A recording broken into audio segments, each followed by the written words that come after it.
নমস্কাৰ কক্ষালৈ স্বাগতম মোৰ নাম দৰ্শনা তালুকদাৰ আজি আমি পঢ়িম সপ্তম শ্ৰেণীৰ সমাজ বিজ্ঞানৰ পাঠ নম্বৰ 22 নাগৰিক আৰু নাগৰিকত্ব এই পাঠটিৰ প্ৰথম অংশ আমি ইতিমধ্যে আলোচনা কৰিলো আজি আমি এই পাঠটিৰ দ্বিতীয় অংশ আলোচনা কৰিম আৰু এই দ্বিতীয় অংশটিত আমি এই পাঠটিৰ অনুশীলনীৰ প্ৰশ্ন উত্তৰসমূহ আলোচনা কৰিম বলাচোন ছাত্ৰ ছাত্ৰীসকল পাঠটি আৰম্ভ কৰো প্ৰথম প্ৰশ্নটো হৈছে নাগৰিক শব্দৰ অৰ্থ কি এখন দেশত নাগৰিক থাকে আৰু এই নাগৰিক শব্দৰ অৰ্থ হৈছে যি ব্যক্তিয়ে এখন দেশত স্থায়ীভাৱে বসবাস কৰি সেই দেশৰ সকলো অধিকাৰ ভোগ কৰে তেনে ব্যক্তিক নাগৰিক বোলে যেতিয়া এজন ব্যক্তিয়ে এখন দেশত স্থায়ীভাৱে বসবাস কৰি দেশখনৰ সকলো অধিকাৰ পৌৰ অধিকাৰ ৰাজনৈতিক অধিকাৰ সকলো প্ৰকাৰৰ অধিকাৰ ভোগ কৰিব পাৰে তাকে নাগৰিক বুলি কোৱা হয় এতিয়া খ নম্বৰ প্ৰশ্নটো নাগৰিকে দেশৰ কি অধিকাৰ ভোগ কৰে এখন দেশৰ নাগৰিকে পৌৰ অধিকাৰ আৰু ৰাজনৈতিক অধিকাৰ ভোগ কৰিব পাৰে দেশখনত পৌৰ অধিকাৰ থাকে আৰু ৰাজনৈতিক অধিকাৰ থাকে আৰু নাগৰিকে এই দুই প্ৰকাৰৰ অধিকাৰে ভোগ কৰিব পাৰে এতিয়া গ নম্বৰ প্ৰশ্নটো হ'ল বিদেশী মানে কি যেতিয়া কোনো ব্যক্তিয়ে আন কোনো ৰাষ্ট্ৰত থাকি সেই ৰাষ্ট্ৰৰ কেৱল পৌৰ অধিকাৰ লাভ কৰে তেনে ব্যক্তিক বিদেশী বুলি কোৱা হয় যেতিয়া কোনো এজন ব্যক্তিয়ে আন ৰাষ্ট্ৰলৈ গৈ সেই ৰাষ্ট্ৰৰ অকল পৌৰ অধিকাৰখিনি লাভ কৰিব পাৰে সেই ব্যক্তিজনক বিদেশী বুলি কয় ধৰা আমাৰ ভাৰতবৰ্ষৰ এজন ব্যক্তিয়ে যদি আমেৰিকাত গৈ থাকে সেই ব্যক্তিজনে আমেৰিকাত অকল পৌৰ অধিকাৰহে লাভ কৰিব তেও ৰাজনৈতিক অধিকাৰবোৰ লাভ কৰিব নোৱাৰে এতিয়া ঘ নম্বৰ প্ৰশ্নটোলৈ আহো কোন চনত সিকিমৰ ভাৰতৰ লগত সামিল হয় কোন চনত সিকিম ভাৰতৰ লগত সামিল হয় 1975 চনত সিকিম ভাৰতৰ লগত সামিল হৈছিল 1975 চনত ভাৰতৰ লগত সিকিম ৰাজ্যখন সামিল হৈছিল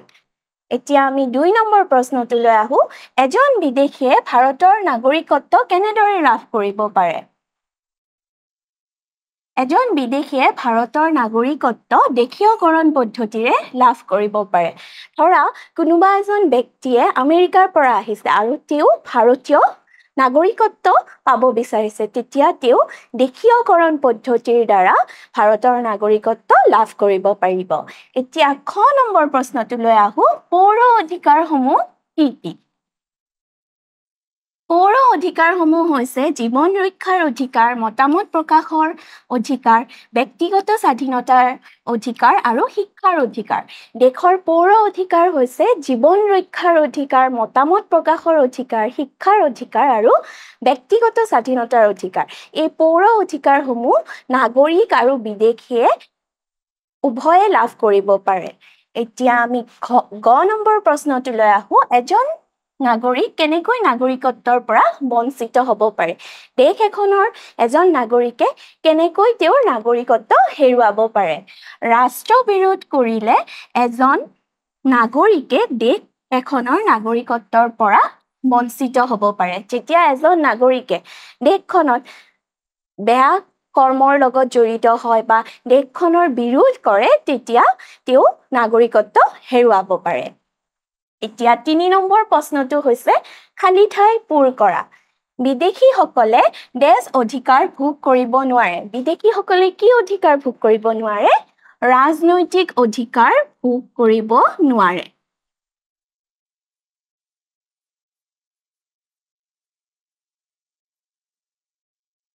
খ নম্বৰটো হৈছে আমাৰ দেশ ভাৰতত এজন ব্যক্তিয়ে 10 বছৰ বয়সত ভোটাধিকাৰ লাভ কৰে 18 বছৰ বয়সত ভোটাধিকাৰ সাব্যস্ত কৰিব পাৰে ছাত্ৰ ছাত্ৰীসকল তোমালোকে জানো ভোট দিয়া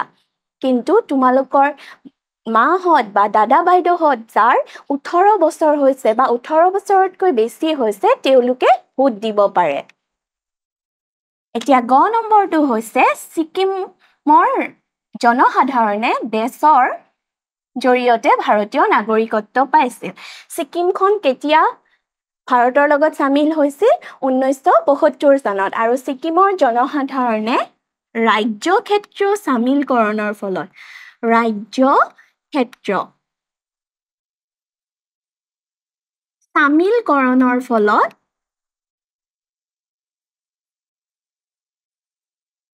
ভাৰতৰ নাগৰিকত্ব লাভ কৰিছিল।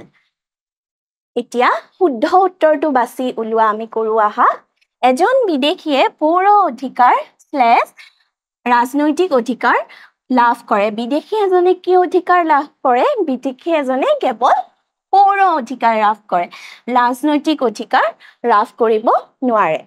এজন নাগৰিকে দেশৰ হকে কাম কৰিলে বা ৰাষ্ট্ৰ বিৰোধী কাম কৰিলে নাগৰিকত্ব বিলোপ হ'ব পাৰে। এজন নাগৰিকে দেশৰ হকে কাম কৰিলে নাগৰিকত্ব খৰ্ব হ'ব জানো? নহয়। ৰাষ্ট্ৰ বিৰোধী কাম কৰিলেহে তেওঁ নাগৰিকত্ব হেৰুৱাব। এতিয়া ক নম্বৰ প্ৰশ্নটো, দেশৰ নাগৰিকে নিজৰ দেশৰ প্ৰতি আনুগত্য প্ৰকাশ নকৰে, আনুগত্য প্ৰকাশ কৰে। দেশ এখনৰ নাগৰিকে তেওঁ নিজৰ দেশৰ প্ৰতি সদায় আনুগত্য প্ৰকাশ কৰে। কোনো এজন ব্যক্তিয়ে নিজৰ দেশৰ পৰা অন্য দেশলৈ গুচি গ'লে তেওঁক তাত নাগৰিক / বিদেশী বোলা হয়। এজন ব্যক্তিয়ে যেতিয়া নিজৰ দেশৰ পৰা আন দেশলৈ গুচি যায় তেওঁক কি বোলা হয়? বিদেশী বোলা হয়। এতিয়া তোমালোকৰ পাঠটোৰ ওপৰত ভিত্তি কৰি এটা প্ৰকল্প দিয়া হৈছে, এটা প্ৰজেক্ট দিয়া হৈছে, সেইটো আলোচনা কৰো আহা। তোমালোকৰ পৰিয়ালৰ কোনো লোকৰ নাম ভোটাৰ তালিকাত নাথাকিলে কেনেধৰণে ব্যৱস্থা ল'ব লাগিব শিক্ষক আৰু অভিভাৱকৰ সহায়ত বুজি লৈ তেওঁৰ নাম তালিকাভুক্ত হোৱাটো নিশ্চিত কৰা। তোমালোকৰ পৰিয়ালত যদি কোনোবা 18 বছৰ বা 18 বছৰৰ ওপৰৰ ব্যক্তিৰ নাম ভোটাৰ তালিকাত অন্তৰ্ভুক্ত হোৱা নাই, ভোটাৰ তালিকাত অন্তৰ্ভুক্ত কৰিবৰ বাবে কেনেধৰণৰ ব্যৱস্থা ল'ব লাগিব তোমালোকে অভিভাৱক আৰু শিক্ষকৰ সহায় লৈ এই প্ৰকল্পটো বনাবা। ছাত্ৰ-ছাত্ৰীসকল, আশা কৰিছো তোমালোকে এই পাঠটি বুজি পালা। এতিয়া তোমালোকক এৰিছো। ধন্যবাদ।